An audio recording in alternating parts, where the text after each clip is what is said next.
choosing on this video, and if you're not subscribed, thank you for coming back. Today's video is very special to me because it's something I've been planning to do like all my life, ever since I watched Malena as a little kid, and even Mr. and Mrs. Smith. Okay, I'm gonna explain why I chose those two movies. Today's video is titled How to Become Feminine, 10 Ways to Become More Feminine in 2025, because I'm trying to become more feminine in 2025, and this video encompasses definitions of femininity, why I'm choosing to become more feminine, and the tips. Okay,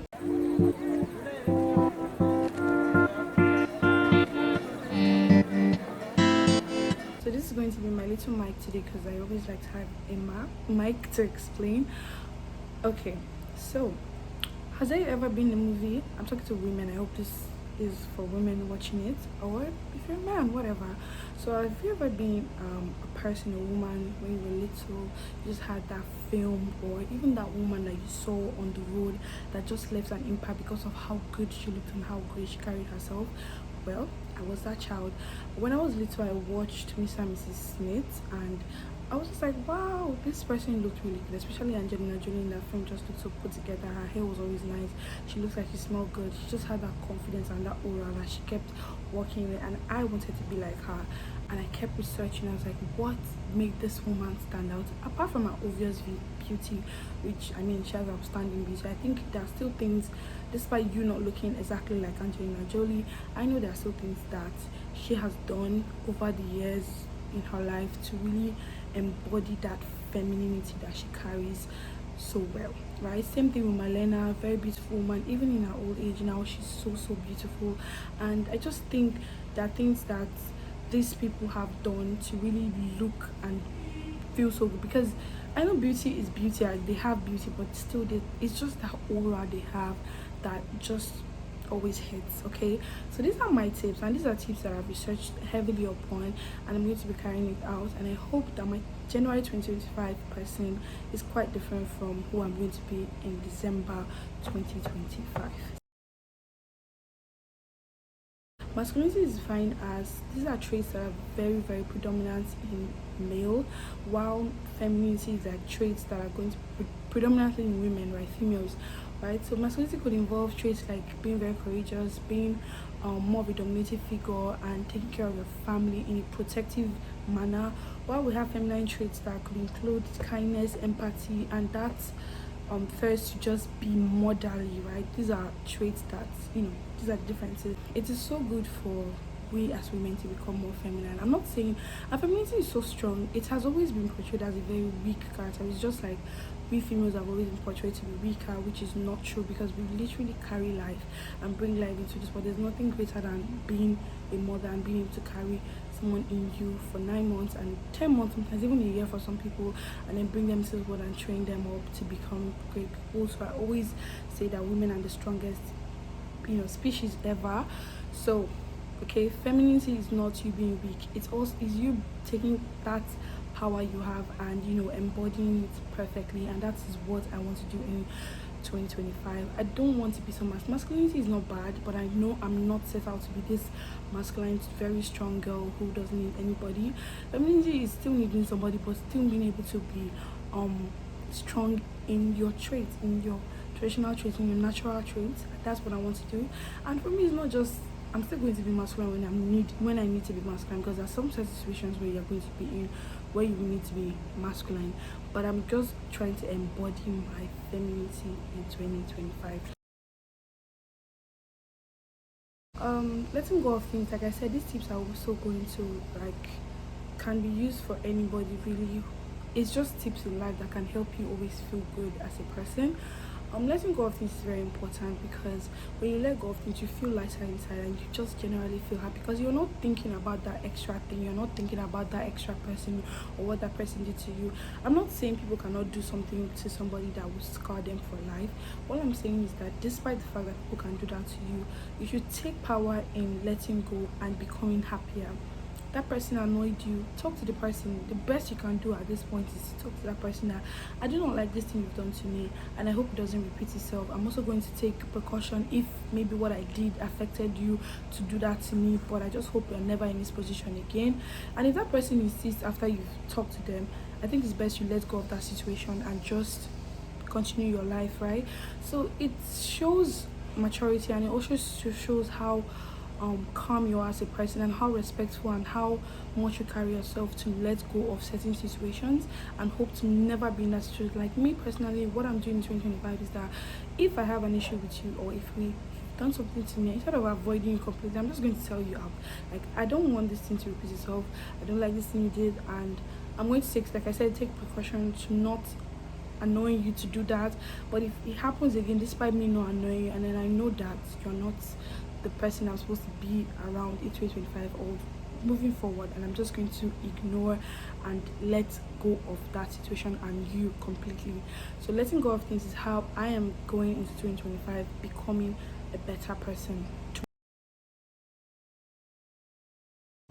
Right, the difference between you and that woman on TV that just looks so good, or that woman on the road that always knows how to carry herself, is because she's always looking good.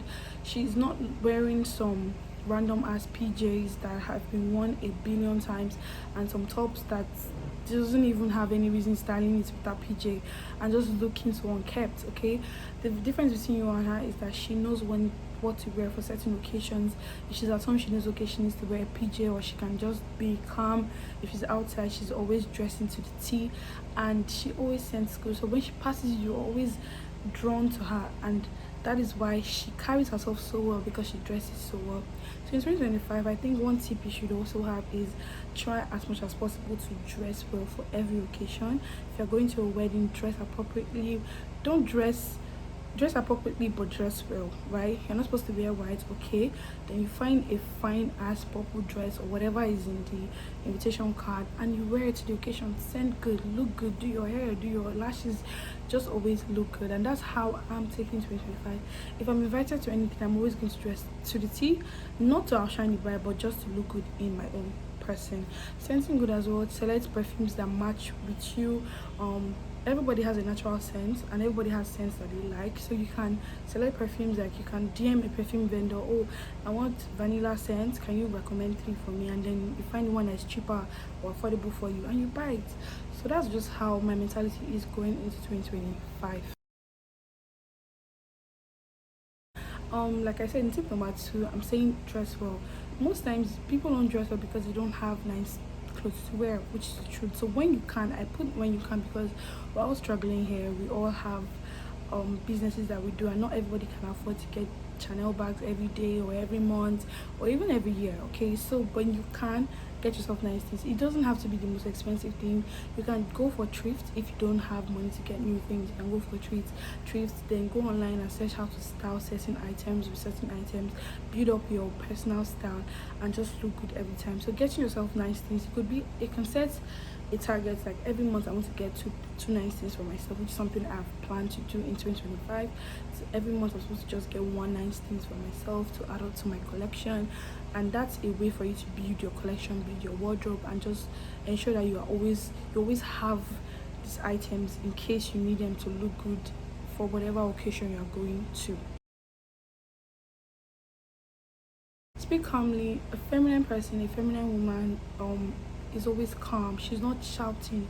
I'm not saying people don't have loud voices, right? I'm not saying you should be whispering sort of. I'm saying you should be calm in whatever situation you are in. Just calmly listen to that person. Calmly speak when you need to speak, when you have something to say, but don't always speak. Sometimes listening is very crucial in situations. When you listen, if you're someone who can listen well, you tend to know when you're in danger, or if something wants to happen, right? You don't want to just be talking and talking. You want to listen to what the person is saying to be able to communicate better. So you are listening well and you are speaking calmly. It just helps generally, even if you're a man, right? You just want to be, when you're in a social situation, don't always be the first to speak. The first to speak is not the person that wins the case. Sometimes listening is very crucial to a social, like, environment or whatever situation you're in. Just try to listen more and speak less, and then speak calmly. Don't be like you want to shout on top of the person's head. Okay, you want to be calm in every situation you are in. Confidence is the biggest part of any outfit a person wears, because you can wear an outfit, you can wear a backless dress, and you're just shying and trying to cover and all that, and then it becomes but then you see someone like Angelina Jolie wearing a backless dress, she's carrying you with confident regardless of if she has roles or anything. And that's one thing that makes that outfit stand out, because her confidence is to the T. I just use that word, to the T, all the time. So you want to be very confident when you enter a social situation, or you're entering a place full of people. Try to keep your head up, even if you're so scared inside. Confidence is, I always say, confidence is a mask that many people wear well, because not everybody's not, but nobody's really confident. It's all about how well you can carry yourself in that situation, and how well you can mask that fear, because everybody has fear, everybody has anxiety, but some people just mask it well, and that is what they call confidence. So when you enter a social situation, you dress, you've already done number 1 to 4. So what you're supposed to do in this situation is carry your head well, be observing, look people back in the eye. If they look at you, look at them back, smile if you have to smile, and just enter the room and try to maintain that confidence all through the night. And I promise you it's going to help, because people know that, okay, this person is confident. It's just something that helps everything kind of shine better, because you're already dressed well, you're scenting well, you look good. That confidence just ties everything together. So you want to be confident in any situation. You're speaking in front of people, try to laugh, carry them along, look at them in the eye. You could say one joke and just tie everything together. It helps you become more attractive, it helps you become more visible to people, and in general just much more feminine and much more just out there. So try to be very confident when you're speaking to someone, a male, whatever. You smile, you do. Just try and be more confident. I am learning to be more confident in 2025, because it's something that just helps generally. I think I'm going to do a video on how to become more confident, but we'll see. Right, we're all weak, we all have our weaknesses, we all have something that we're afraid of, we all have something that can really bring us down in situations. But whenever you're weak, just accept it and try to learn from that situation. It could be that in a relationship you were the person that was wrong. Try to understand that you're the person, try to learn from it, apologize if you have to, and then learn from that situation. It always happens. You cannot be a perfect person. Nobody is really perfect except God. So you just have to try to be, even if you're weak, learn from that weak situation and try to become better as a person, because we all have our moments of weakness, and you can't say because of that one thing you're just going to be brought down or whatever. No, you don't want that. So try to learn from that situation and become better. This just helps you generally as a person, and I hope in 2025 we can learn from our weaknesses and try to rise up from that weakness. Be clean, it just helps tie everything together. If someone comes to visit you, that's something I'm learning in 2025, how to become, because it's very, I would say it's hard, but it's also not hard. When you are someone that just keeps cleaning all the time, it becomes easier than even when you're dirty. I don't know how to explain it, but when you clean all the time, it's easier than when you leave it for a long time and then you have to clean it, if you understand what I'm saying. So just try to be clean. It just helps build you as a person, build your reputation as a person, as a woman, and just generally just be clean. Like God says, cleanliness is next to godliness.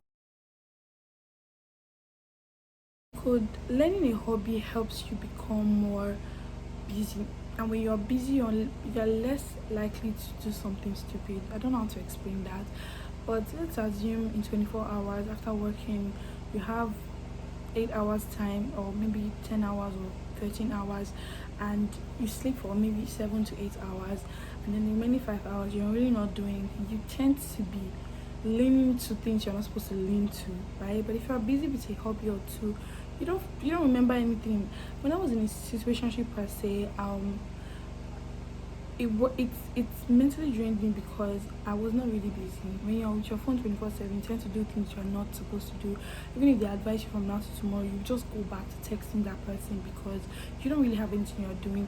But if you're somebody that has one hobby, so you're learning how to ride a bicycle, you're learning how to ride a car, or you're sewing or whatever, you tend to be more busy, and you don't really have time for that, because you're so focused on doing that hobby or sleeping, so you don't have time for that. So try and get a hobby. It just makes life more interesting for you. I've learned how much kindness can really impact your life, generally and just in the long run. When I was in school, my number one tip was always to be very kind to everybody I see. I don't care whether you're my junior, you're my senior, I'm going to be very kind to you, greet you. And it was something that helped me because people would be calling me and be giving me tips on things that I really did not know about, because I was just a nice person to them and they were nice to me as well. So it builds relationship, even if they're not your best friend or bestie or whatever. Just you see them, hey, what's up? You see them in need, you help them when it's necessary. It just builds you as a person. I think it helps you as a person, it helps them, and society in general is just happier. So try and be more kind to people. You see an old woman crossing the road, help her, because that could be your mother one day and you're not there to help. You wouldn't want your mother to be stuck there.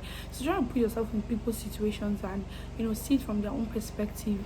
As the colors of, I think Colors of the Wind, there was a song Colors of the Wind by Pocahontas that said, you think the only people are people who look like you, but if you walk in people's shoes you realize that these people also have stories to tell as well. So I even leave everybody saying, oh, don't help that old woman, you turn to meat or you turn to yam. But sometimes you just have to help, and it's gonna be a blessing to you and your family as well. So try and be very kind to people. Be kind with your words, be kind with your thoughts, even be kind with your words and your actions. We don't know how long we're going to live this life. We don't know if we're going to get to the age of 90, 100, or if, God forbid, things like that happen. But just try to know people. And I think one interesting part of my life that I would like to write a book about is how much I'm so interested in people's life. Like, not apropos kind of, but more like I get really fascinated with people's life. Like the fact that this person is also living as I'm living, like it's so fascinating to me. So I just try to get to know so many people because I really want to see life from everybody's perspective. I don't know how to explain it. So I get to know a lot of people. Just seeing them talk about their life is always so fascinating to me. Yeah, so get to know people. It can help you. You don't know who's going to help you in the future. You don't know who you are going to help in the future. You don't know how that relationship is going to impact you. If this person is going to be the only person left for you one day, or if it's just going to be like a stronghold you have, you don't really know. So just try to get to know people, and get to know people and also keep in touch with them is another thing I will add. You don't just have somebody's number stored in your phone that's gathering dust. You want to get to know that person better, check up on them, and you don't know if you're going to be the person to help that person out of a difficult situation. So these are my tips to generally become a better person in 2025.